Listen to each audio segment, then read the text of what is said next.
পুরুষ মানুষ মানেই পরিশ্রমী। পুরুষ মানুষ সারাটা বছর কষ্ট করে ইনকাম করে স্ত্রী সন্তানদের ভালো থাকার জন্য।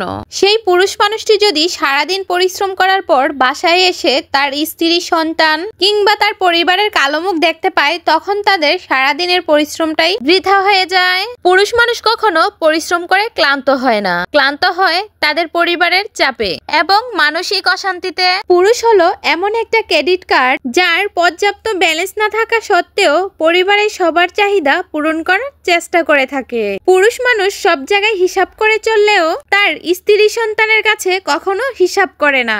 স্ত্রী সন্তানের জন্য মুখ ফুলিয়ে খরচ করে, কিন্তু নিজের জন্য 10 টাকা খরচ করতে গেলেও 100 বার চিন্তা করে থাকে।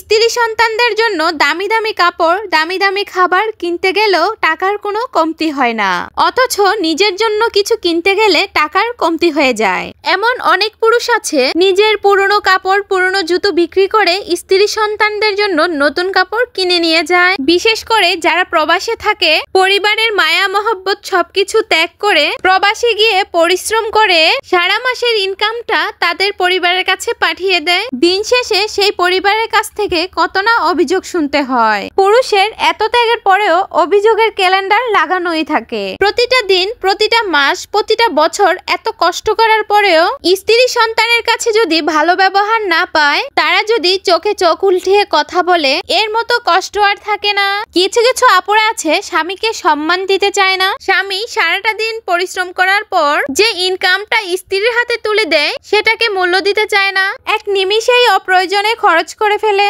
হ্যালো বন্ধুরা, আসসালামু আলাইকুম। কি অবস্থা, কেমন আছেন? আমি ডালিয়া লুৎফর্স মাইন্ড পেজ থেকে আপনাদের সকলকে স্বাগত। যে সংসারে স্বামী পরিশ্রমী, স্ত্রী হয় বুদ্ধিমতী, সেই সংসারে কখনো অভাব থাকে না। সময় থাকতে থাকতে সংসারে হিসাব করে না চললে, সময় চলে গেলে তখন আর হিসাব করে কোনো লাভ হবে না। তখন সন্তান বড় হয়ে যাবে, সন্তানের লেখাপড়া করাতে হবে, তখন আর সংসারে আয় করা যাবে না। যাই হোক, এই কথাগুলো বলার কারণ হচ্ছে অনেক আপুরাই স্বামীকে মনে করে টাকার মেশিন। তারা সংসার মানে বুঝে স্বামী সারাদিন পরিশ্রম করে ইনকামের টাকা তার হাতে তুলে দিবে, আর সেই টাকা দিয়ে দামি দামি কাপড় কিনবে এবং রেস্টুরেন্টে বসে বসে খাবার খাবে।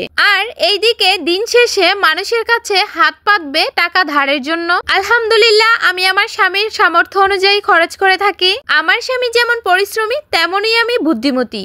আপনাদের দোয়া এবং ভালোবাসায় কারো বাড়িতে খাবারের জন্য হাত পাততে হয়নি এবং কারো কাছে 2 টাকা ধারের জন্য যেতে হয়নি। আল্লাহ তাআলার কাছে একটাই প্রার্থনা থাকবে, সারাটা জীবন যাতে এভাবেই চলতে পারি, আমার ছেলেটাকে যাতে মানুষের মতো মানুষ করতে পারি। যাই হোক, সবাই আমাদের জন্য দোয়া করবেন। আজকের ভিডিওটি এই পর্যন্তই। ভালো লাগলে অবশ্যই ভিডিওটি শেয়ার করে দিবেন। আল্লাহ হাফেজ।